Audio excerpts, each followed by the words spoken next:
Let's go now to Mark Regev, the senior advisor to the Israeli Prime Minister. Thanks very much indeed for joining us. So I just want to go back to the text of the resolution that says it calls for an urgent and extended humanitarian pauses and corridors throughout the Gaza Strip for a sufficient number of days to enable full, rapid, safe and unhindered humanitarian access. Will Israel allow humanitarian pauses and when? We have already.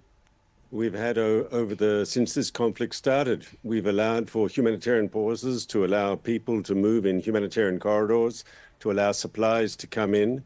We're talking about pauses for a specific time period in a specific location. We've done that in the past. We'll continue to do that in the future. So those were in November, weren't they, the last pauses? What about now? When do you think the next one could be? Well, we already. You're talking about a cessation of hostilities. That's different from a pause, once again, to facilitate humanitarian movement. If you want a ceasefire, that, from Israel's perspective, can only happen with the release of hostages. As you know, Hamas continues to hold over 100 hostages. There's a chance, because they want that ceasefire, they need that ceasefire, they will agree to the hostages. But had we, to be frank, had we agreed to the UN Secretary General's proposal over a month ago for this unilateral ceasefire, we would never have got the 110 hostages out that we did in November. Hamas isn't going to release hostages because they've suddenly become humanitarians. They do so because they respond to the pressure, and the Israeli Defense Forces are applying that pressure. The pressure, though, President Biden has described Israel's bombing as indiscriminate. Is Israel now prepared to accept that the tactics need to change within this war to make it less deadly for civilians? First of all along, we've said that civilians are not the target of our operation. Our enemy is Hamas. And I've sat in meetings with senior American officials where we've actually shown very clearly how the Israeli Defense Forces, how we select a site to be targeted, how we decide on the munitions, we look at collateral damage and try to minimize that, and so forth. There's a very rigorous process of target selection that I think compares well with what you do in Britain and what happens in the United States, other Western armies.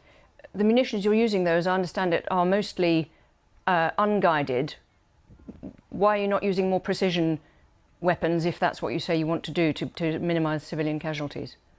We use both, but when we use munitions that are less precise, we do that from close launch using dive bomb techniques, so as we can be as precise as is humanly possible in what is ultimately a difficult combat situation.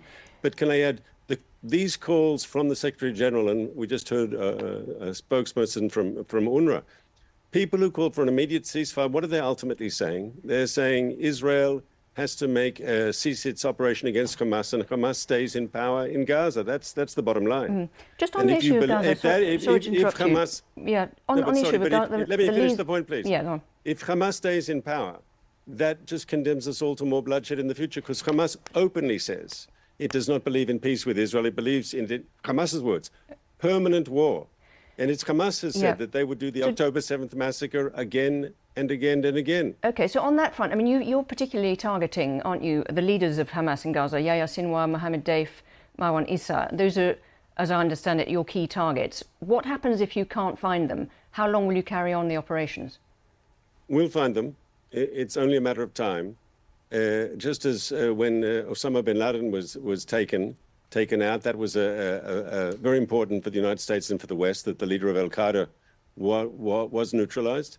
It's the same with the senior Hamas leadership. These people are responsible for the most atrocious crimes against humanity. You've reported on the BBC about the burning of people alive, the massacres, the machine gunning of innocent civilians at the music concert, the rapes, terrible things. These people must meet justice, and Israel will make that happen. OK. Now, in the meantime, Iran-backed Houthis in Yemen have been targeting Israeli and other shipping in the Red Sea. Do you expect Israel to launch attacks on the Houthis in Yemen as part of this operation? So obviously we have the right to do so. But I think at the moment we had meetings last week with Lloyd Austin, the American Secretary of Defense, and we're accepting the Americans say that they have solutions here, and we can be part of that if they want. But ultimately, Israel will not stand by idly and see shipping to our country attacked. Having said that, The Iranians, through their Houthi proxies, have declared a war on what is it, 13% of all global shipping. This is important trade route from Asia to Europe. It's not just Israel's problem, it's a global problem, and it must be dealt with. And there has to be diplomatic pressure on Iran to stop this infringement on international trade.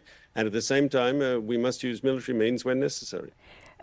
Mr. Regev, I just want to go back just to the resolution. After it, the US ambassador to the UN, Ms. Thomas Greenfield, said that there was a glimmer of hope among a sea of unimaginable suffering. Would you accept that the suffering in Gaza is, as she described it, unimaginable? I think there's terrible suffering in Gaza.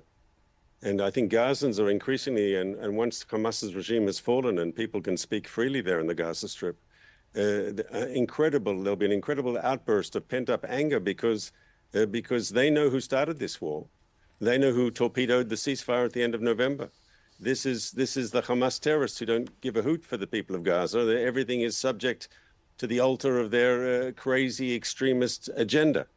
And all this suffering shouldn't have happened. It only happened because on October 7th, Hamas declared war on every Israeli man, woman, and child, and committed the most brutal atrocities, the worst act of terror since 9/11 in the United States, the worst act of anti-Semitic violence since the Holocaust in the Second World War. Did they not know that Israel would respond? Of course they knew. They didn't care about the consequences. Not about killing Jews, not about killing Palestinians. Mark Regev, thank you for talking to us on BBC. Thank you. The Jobnet.